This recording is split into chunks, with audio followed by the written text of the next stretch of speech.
are a few things that I should reflect on.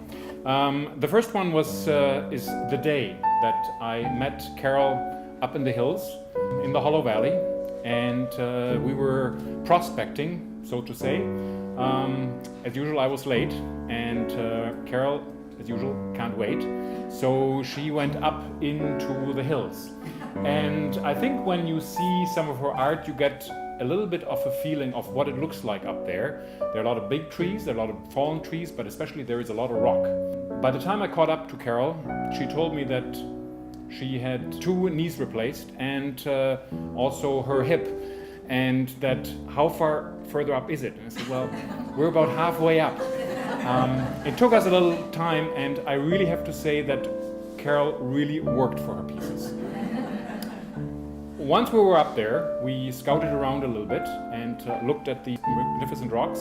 And I still remember quite vividly that looking at one of these cliffs going straight up, literally into the sky, and it was a beautiful day like today, I said, how can an artist do justice to this? This is really something that's very difficult to capture. Certainly I'm a photographer, so I do quite a bit of photography, and I had my camera with me, and at some point of time I just put it in my pocket because I said, this is really, whatever I'm going to do here today, I'm going to lose it. I have to say I'm really pleased to see what Carol has done, especially the triptych, the 3 pieces, the large pieces at the facing wall.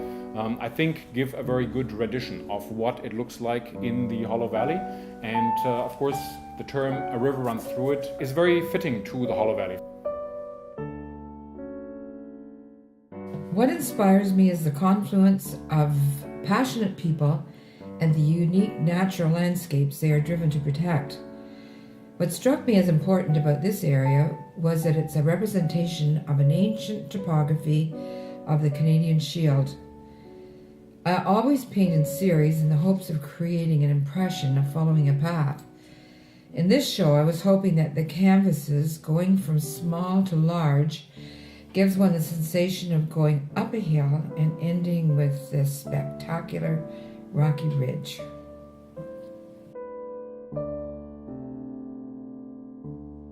The Hollow Valley is really the northern boundary of Haliburton County. It's a high piece of land, and the Hollow River goes through it. So really it's the boundary between Muskoka and Haliburton.